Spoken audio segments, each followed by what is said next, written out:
This is the mistake that you shouldn't do in life.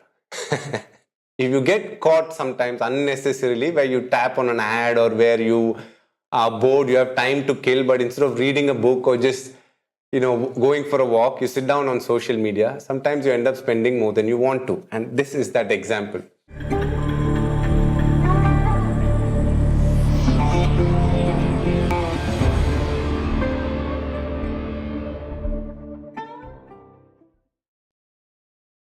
Hey guys, this is Dinesh Karthik here. Welcome to my house, and I have a crazy obsession with watches. Come, let's have a look at it.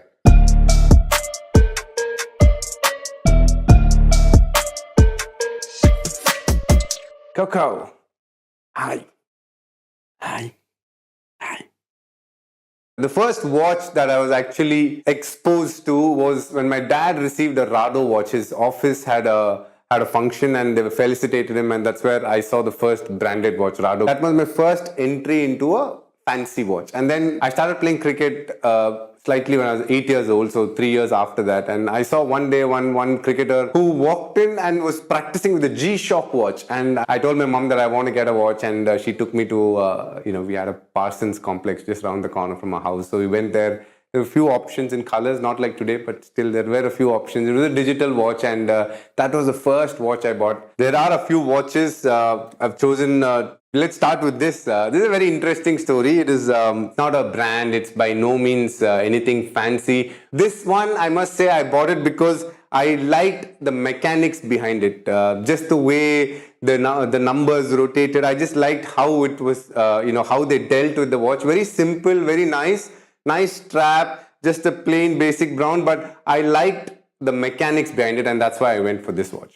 For me, any watch that I buy, when I wear it on my wrist, I should feel it, and that's when I go for it. And every watch of mine belongs, definitely something that I've got, mainly because that is a big criteria for me. It should give me that feel that I'm looking for, and every watch that I have definitely has that.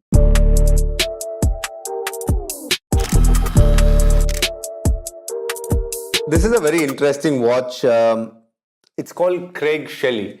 When I was part of the Gujarat Lions team in 2016, 2017, Craig Shelley was an American Indian actually, and he owned this brand. So he invited all of us and presented each one of us with the watch. And it's a nice, simple piece. It's got a chronograph, it's got the basics of everything covered, and every watch has a memory, and this one will lie with the fact that as a cricketer I had a great time with Gujarat Lions, so obviously this has some nice memories attached to it. This is the Asia Cup that happened in 2018. We beat Afghanistan in the final. That's right, Afghanistan. We had beaten Pakistan twice in the tournament before. They couldn't qualify to the final. So it was an India versus Afghanistan final, and it was a really close match, and we ended up winning it. And this was the watch we got. A nice tag. I think they went for a very simple choice, but I really like it because it's simple, but it's a very elegant piece. And this is something I always wear when I want to feel good or when I want to remember my times playing with Team India. This watch always brings me back that memory, the tag that I have. Third piece is a very interesting piece. It's not easily available in India, but it's something that I bought a few years ago. It's called Gerald Charles. So Gerald Genta was a watchmaker. He was a visionary actually. So over a period of time, he is known for his clever outlook towards watches. He changed how watches should be perceived. He was path breaking at that point of time. I think that was the right way to put it. And then obviously he passed away, and then his son took over the legacy and started a brand called Gerald Charles. And this is their first watch that they introduced. So I wanted to buy because I'm a big fan of Gerald Genta and I've seen a lot of his work. So be involved with a brand that is very unique in watchmaking, and also the fact that it has a lot of history and aesthetically also one of the most good-looking watches over a period of time. They've collaborated with the best in the business, so I'm really proud to own this piece. And also the fact that it is green, but it's still not a very loud green. It's a very subtle, it's a very nice, very classy green, and hence I really like this watch. So some of these watches you have to wait in line. I'm planning in the next 2-3 years if I can lay my hands on a Patek, but to get a Patek is not easy.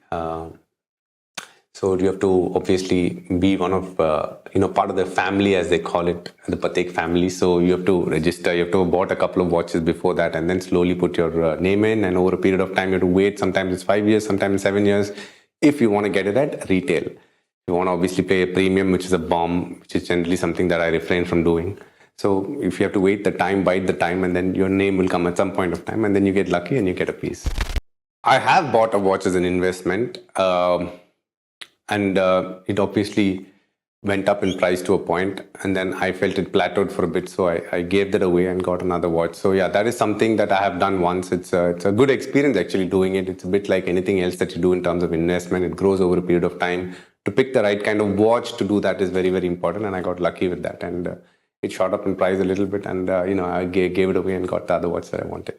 If I have to go out, if I have to do anything that is slightly important where I have to dress up, or even when I'm wearing it casually, it's always one of the mechanical watches. I'm a big fan of mechanical watches. I'm a big fan of complications. For me, all those things fascinate a lot more than just the digital side of things. I think it's a great accessory for every day-to-day life because it gives me a lot of value as a sports person in terms of sleep. When I train, it gives me good data, and most importantly, when I'm running, the advantage of this watch is has a music app where I can just directly connect it to my earpods, and I don't need to be too worried about carrying, anything along with it. So there's a lot of good things that I have to say about this watch. The Apple Watch Ultra is what it's called. I really like it because, when you have an Apple Watch, the whole ecosystem works beautifully. And, with how technology is just racing forward in that front, it's amazing in terms of picking up calls, showing Google Maps. Everything is possible on that, and I really like how it is. But if you ask me, would you want an Apple Watch Ultra or mechanical, I'll always say mechanical because I think that is where I'm rooted in. If you're an avid watch collector or want to become one, start with the classics. There is no harm in starting with the Tag, Breitling, Omega, one of those, and then slowly but steadily moving on to bigger and better brands. But start with classics. Don't go for something that is fancy looking or a loud watch with a fancy strap and a fancy dial, because then you can't wear it for all occasions. Try and buy a watch which is very classy that you can wear on formal clothes and informal clothes. So that way you'll do justice to the watch, where you can wear it consistently over a period of time and you enjoy the watch as well. A watch is a statement in itself. It's very important that it's part of your personality. It is not everything though. It shouldn't be the be all and end all when you're standing alone by yourself. It should be a part of your personality, and that's when it adds value. The best of watch collectors always are very wary of that and use it as a statement, but it's a very soft, subtle statement. It's nothing loud and out there.